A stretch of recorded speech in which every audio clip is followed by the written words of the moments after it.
कि नवाज शरीफ वापस आते हैं, जो एक ये सारा स्टेज तो सेट कर दिया गया, लेकिन अवाम कहाँ पर है? अवाम मैटर नहीं करती। वोटर की वक़्त या वोटर की औकात क्या हमें पता है इस मुल्क के अंदर। एक बंदे के पास डंडा भी है, एक बंदे के पास ताकत भी है, एक बंदे के पास विल भी है, और वही करवा रहा है। डॉलर नीचे आया, नून लीग क्लेम करती रहे, पेट्रोल नीचे आया, नून लीग क्लेम करती रहे। लेकिन आपको भी पता है, मुझे भी पता है कि निगरान सेटअप को हमने तनकीद का निशाना बनाया महंगाई पे। नायब प्रोसिक्यूटर को नोटिस जारी नहीं किया गया था, वो पहले ही कमरे अदालत में मौजूद थे। ये कह रहा था कि मैं किसी और केस में हूँ। ये अनहोनियां हो रही हैं कि सबसे पहले ये एक चीज़ जिस तरह होता है ना कि सेटलमेंट हुई होती है, हर चीज़ सेट कर दी जाती है, एहतसाब को यकीनी बनाना था, वही लोग जब फैसिलिटेट कर रहे हैं तो उसके बाद हमें समझ आ जानी चाहिए कि what next, what is going to happen. जिस तरह नवाज शरीफ साहब स्मूथली आ रहे हैं और जिस तरह उनके प्रेपरेशन उनके जलसे की लाहौर में चल रही हैं, तो उससे बज़ाहिर एक चीज़ क्लियर हो जाती है कि द स्टेज इज़ सेट। अस्सलाम वालेकुम जी, दिस इज़ रूबा अरूज और आप लोग देख रहे हैं नियो डिजिटल। नवाज शरीफ अगर अदालतों के सामने सरेंडर करना चाहते हैं तो नैब को कोई एतराज़ नहीं। नैब प्रोसिक्यूटर ने आज इस्लामाबाद हाई कोर्ट में नवाज शरीफ की हिफाजती ज़मानत के लिए एवनफील्ड और अल अज़ीज़िया रेफरेंस में हिफाजती ज़मानत के लिए हियरिंग के दौरान ये स्टेटमेंट दी। इस स्टेटमेंट का कितना असर पड़ेगा नवाज शरीफ की वापसी के हवाले से, तैयारियों के हवाले से, क्या उन्हें गिरफ्तारी देना पड़ेगी या नहीं, इस सारी सूरत हाल पर बात करेंगे। हमारे साथ मौजूद हैं राय साकिब खरल, बहुत गहरी नज़र रखते हैं हालात हाजरा पे, तो जानने की कोशिश करते हैं कि हो क्या रहा है। अस्सलाम वालेकुम, कैसे हैं? अल्हम्दुलिल्लाह। आज समाअत सुनी आपने? समाअत ऑब्वियसली लाहौर में था, लेकिन अपडेट्स तो आते रहे वहाँ पे, जो हमारे दोस्त रिपोर्ट करते रहे सारे। सो बज़ाहिर तो रूबा ये लग रहा है कि स्टेज इज सेट, और नायब प्रोसिक्यूटर को नोटिस जारी नहीं किया गया था, वो पहले ही कमरे अदालत में मौजूद थे। वो कह रहा था कि मैं किसी और केस में हूँ। ये अनहोनियां हो रही हैं कि सबसे पहले ये एक चीज़ जिस तरह होता है ना कि सेटलमेंट हुई होती है, हर चीज़ सेट कर दी जाती है कि ना नोटिस जारी हुआ है और बंदे का नाम लिया जाता है, बंदा कमरे अदालत में से कहता है जी मैं हाजिर हूँ। उसके बाद आके जब फर्दर पूछा जाता है कि जनाब आपको कोई एतराज़, तो जी हमें कोई एतराज़ भी नहीं है। How is it even possible कि जिनका काम प्रोसिक्यूट करना है, जिनका काम एहतसाब को यकीनी बनाना था, वही लोग जब फैसिलिटेट कर रहे हैं, तो उसके बाद हमें समझ आ जानी चाहिए कि what next, what is going to happen. जिस तरह नवाज शरीफ साहब स्मूथली आ रहे हैं और जिस तरह उनके प्रेपरेशन उनके जलसे की लाहौर में चल रही हैं, तो उससे बज़ाहिर एक चीज़ क्लियर हो जाती है कि the stage is set. Stage set है। और ये डील का तासुर, कहा तो जा रहा था कि मियां नवाज शरीफ कोशिश करेंगे कि डील का तासुर ख़त्म करने की कोशिश की जाए, लेकिन हर एक्ट जो है वो डील को कंफर्म करता नज़र आ रहा है। अदालत में भी यही जो अभी नैब के प्रोसिक्यूटर साहब हैं, जो इनकी एक स्टेटमेंट जो है, यहीं से आपको आइडिया हो जाना चाहिए कि किस हद तक स्टेज इज सेट और किस हद तक तासुर को ज़ायल किया जा सकता है कि कोई डील नहीं है। और let's be very honest about it. आप भी फील्ड रिपोर्टर हैं, मैं भी फील्ड रिपोर्टर हूँ, सारा दिन सुबह से शाम तक फील्ड में होते हैं, सारा दिन यही खाक छानते हैं हम लोग भी। पाकिस्तान की पॉलिटिक्स के अंदर आज तक माजी में कोई एक नज़ीर मुझे दे दे कि जो कि डील का नतीजा ना हो, कोई पॉलिटिकल सेटलमेंट, कोई पॉलिटिकल अपसेट, कोई एक मिसाल मुझे दे दीजिए कि ये हुआ था और ये डील के नतीजे में नहीं हुआ था। तमाम पावर्स जो हैं बैठती हैं, डिसाइड करती हैं, रूट तैयार किया जाता है और उसके बाद आगे चल के उसके नताइज जो है वो आवाम के सामने आना स्टार्ट होते हैं। अब तो इस दफ़ा तो कुछ हिडन भी नहीं ना रखा गया, इस दफ़ा तो कुछ छुपाया भी नहीं गया कि नायब प्रोसिक्यूटर को सब खुद कह रहे हैं जनाब, कुरैशी साहब खुद कह रहे हैं कि जनाब मैंने कोई एतराज़ नहीं, और चेयरमैन नायब पाकिस्तान में नहीं है, वापस आएंगे तो अपीलें भी बेशक डिसाइड कर दीजिए।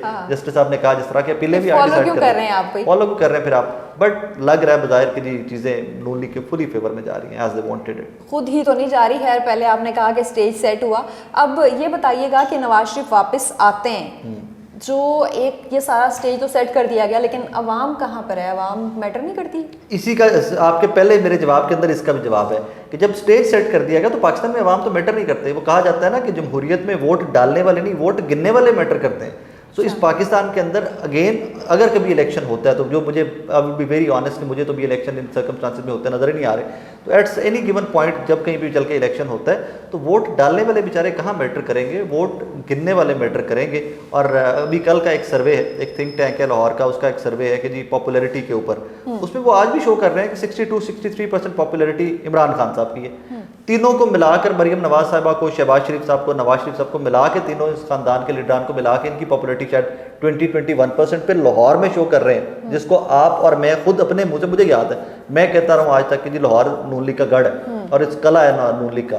तो अगर कले के अंदर उनकी अपनी पॉपुलैरिटी जो है वो 21% रह गई है। इस सर्वे से थोड़ा सा माजी में चले जाइए, गैलप सर्वे आप डिस्कस कर लीजिए, कोई सर्वे उठाकर देख लीजिए, तो वोटर की वक़्त या वोटर की औकात क्या हमें पता है इस मुल्क के अंदर। कम से कम मुझे और आपको तो पता होना चाहिए, जो देखने वाले हैं शायद उनको कहीं पे पता ना हो, या कोई बहुत इनकलाबी अभी जिंदा हो जो कहें जी हम वोट की ही ताकत को इस्तेमाल करेंगे। होना भी यही चाहिए कि वोट की ताकत होनी चाहिए। बदकिस्मती की बात है कि वोट की ताकत है नहीं इस वक्त। अच्छा, एक ये तासुर भी मौजूद है और बहुत से मुबसरीन इस पे इत्फाक भी करते हैं कि अब नवाज शरीफ इक़्तिदार की मसनद पर कहीं नहीं है, उनको नून लीग की साख बहाल करने के लिए ज़रूर इस्तेमाल किया जा सकता है। शहबाज शरीफ को इक़्तिदार मिलना अगर मिलेगा, दो एंगल्स हैं इसके ऊपर जो बार बार डिस्कस किए जाते हैं। एक तो वो नुसरत जावेद साहब वाली बड़ी तल्ख बात है, मैं उसको रिपीट भी नहीं करना चाहता, कि जिस तरह कोई लेके एक को दिखाकर वोट मांगे जाते हैं, नवाज शरीफ साहब को मुस्लिम लीग नून इस तरह लेके आ रही है कि इनको दिखाकर वोट मांगा जाएगा। सेकेंडली, कुछ सोर्सेज ये भी क्लेम करते हैं, जो नून लीग के प्रीवी हैं, जो सेवी सोर्सेज हैं, वो ये भी क्लेम करते हैं कि नवाज शरीफ साहब के ऊपर जो भगोड़े का टाइटल लगा हुआ है ना, ये जो उनको दाग लगा हुआ है, नवाज शरीफ साहब वो दाग धोना चाहते हैं, और वो दाग धोने के लिए ही ये सारा खींचातानी की जा रही है, स्टेज सजाया जा रहा है। पाकिस्तान आएंगे, इलेक्शन कैंपेन को लीड करेंगे कुछ टाइम के लिए, फिर कुछ लोग तो ये भी कहते हैं कि इवेंचुअली वो फिर सेहत अपने इलाज के लिए और सेहत के मामलात के लिए लंदन वापस चले जाएंगे, और एट सम पॉइंट अगर नून लीग बरसर इक़्तिदार आती है तो उनके प्राइम मिनिस्टर के कैंडिडेट शहबाज शरीफ साहब होंगे। लेकिन रुबा, ये सारी चीज़ें हाइपोथेसिस हैं अभी, ये सारी चीज़ें वो हैं कि जो with the passage of time untangle होंगी और हमारे सामने आएंगी।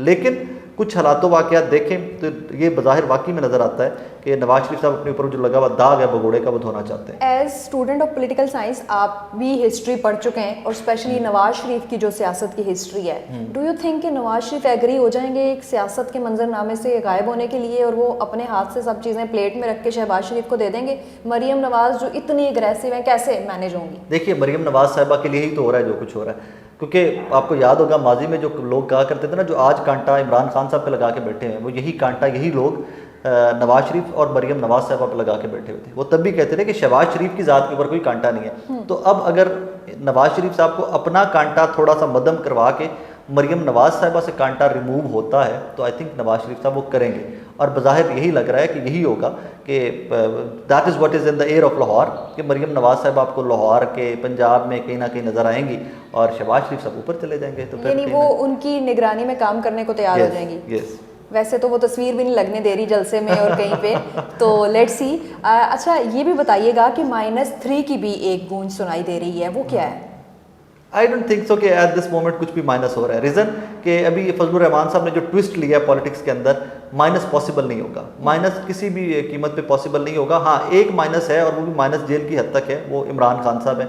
वो मुझे नज़र आ रहा है, आपको भी नज़र आ रहा है, सबको नज़र आ रहा है कि एक ही माइनस किया जाएगा कमिंग इलेक्शन के अंदर, वो है इमरान खान साहब का।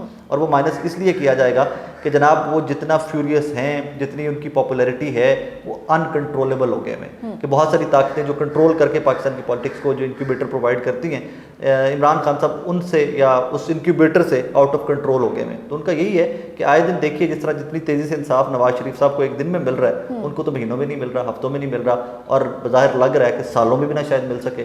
सो कंट्रोल करने की इस टाइम पे पॉलिटिक्स है कि इमरान खान साहब को सिर्फ कंट्रोल किया जाएगा, बाकी मामला। अच्छा, खान को तो चले माइनस कर लिया जाएगा, अवाम के लिए क्या कंट्रोल करने के लिए फार्मूला अपनाया जाएगा? कुछ नहीं है, उसके लिए एक नैरेटिव होता है, उसके लिए सिर्फ एक बयानिया बनाया जाता है सियासी जमातों की जानिब से, और बदकिस्मती की बात है ये, और ये गलत बात है। I do condemn that. ये मुझे इसके ऊपर बड़ा फ्यूरी आती है इस सारे मामले के ऊपर आकर, कि यार 16-17 सियासी जमातें मिलकर आप एक नैरेटिव नहीं दे सके, एक होप नहीं दे सके मुल्क को, एक मतलब उम्मीद नहीं दिला सके कि यार इमरान खान के अलावा भी लोग हैं सियासत में, और लोग भी हैं। तो इसका फिर वही बैकग्राउंड आ जाता है कि भाईजान आप इतने करप्ट हैं, आपका माजी इतना दागदार है कि आप कुछ भी नहीं है आवाम के पास आपको लेके जाने को। तो उसमें फिर आ जाके बयानिया तो नहीं बन सकेगा। फिर वही है कि मेरा फेवरेटिज्म, आपका फेवरेटिज्म, जहाँ पर वो फेवरेटिज्म होगा वो इक़्तिदार में आ जाएगा। इलेक्शंस तो फिलहाल 1 साल तक दिख नहीं रहे, नहीं दिखते। इस सारे सिनेरियो में पीपल्स पार्टी कहाँ है? पीपल्स पार्टी ने अपने वो कट टू साइज हो गई हुई है पहले, और पीपल्स पार्टी ने आई थिंक अपने आप को एक्सेप्ट कर लिया हुआ है कि यार हम सिंध की हद तक अभी तक महदूद हैं। फिर कभी जिस तरह लेवल प्लेइंग फील्ड नून लीग को मिली है, कभी कोई लेवल प्लेइंग फील्ड उनको भी मिल जाएगी। पाकिस्तान में लेवल प्लेइंग फील्ड सबको मिलती है, यहाँ पर मौके मिलते रहते हैं, घूम फिर के वही लोग सामने आते हैं। सिर्फ ये थर्ड पावर की एंट्री हुई थी इमरान खान की शक्ल में, और वही शायद नागवार गुजरी इतनी लोगों को कि वो थर्ड पावर कहाँ से आ गई। तो पीपल्स पार्टी को भी एट सम पॉइंट अपना एक वो मिल जाएगा कि लॉन्चिंग हुई हुई है बिलावल भुट्टो जरदारी साहब की, फॉरेन मिनिस्टर रह चुके हुए हैं। ये इलेक्शन नहीं तो अगला इलेक्शन। अच्छा, लास्टली ये बताइएगा कि मखलूत हुकूमत के बारे में अब काफ़ी स्टेटमेंट्स आना शुरू हो गई हैं, तो आगे मखलूत हुकूमत ही देख रहे हैं अगर इलेक्शंस होते भी हैं तो? I would be very honest with you, ये बड़ी गैर जमहूरी सी बात है, लेकिन मुझे करने की इजाज़त दीजिए। I would be very honest with you, जो करंट सेटअप चल रहा है ना, ये मखलूत हुकूमत से बहुत बेहतर है।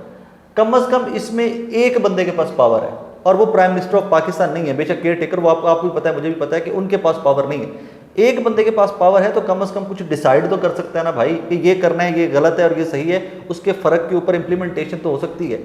और जब मखलूत हुकूमत आ जाएगी ना तो फिर यही रोना रोते रहेंगे शहबाज शरीफ साहब भी, बिलावल भुट्टो जरदारी साहब भी, कि मखलूत हुकूमत थी, हमारे पास तो कुछ था ही नहीं, हंग पार्लियामेंट थी, हमारे पास तो पावर ही नहीं थी, कोलेशंस जो थी उनकी मजबूरियाँ थी। तो इससे बेहतर बहुत यही है कि जो सेटअप चल रहा है, अगर आपने फ्री एंड फेयर इलेक्शन नहीं करवाने तो फिर यही सेटअप चलता रहे, कम से कम वन मैन शो तो है ना। हमें पता तो है कि एक बंदे के पास डंडा भी है, एक बंदे के पास ताकत भी है, एक बंदे के पास विल भी है, और वही करवा रहा है। डॉलर नीचे आया, नून लीग क्लेम करती रहे, पेट्रोल नीचे आया, नून लीग क्लेम करती रहे। लेकिन आपको भी पता है, मुझे भी पता है कि निगरान सेटअप को हमने तनकीद का निशाना बनाया महंगाई पे, कि महंगाई निगरान सेटअप पे हो रहा है। तो भाई फिर कुछ रिलीफ मिले आवाम को तो फिर वो आर्मी चीफ को क्रेडिट दीजिए, फिर वो काकड़ साहब को क्रेडिट दीजिए, फिर वो केयर टेकर सेटअप को क्रेडिट दीजिए, वो नवाज शरीफ साहब की वापसी को क्रेडिट तो ना दीजिए। चलें, आपकी अपनी राय है, बट मैं इससे बिल्कुल एग्री नहीं Fair करती। enough। डेमोक्रेसी जो है वो चाहे कितनी कमज़ोर सूरत में हो, किसी भी मुल्क के कौम के लिए, मुल्क के लिए बेहतर होती है। और वी आर वेरी होपफुल कि एक दिन पाकिस्तान में सही मानों में डेमोक्रेसी हम देख पाएंगे।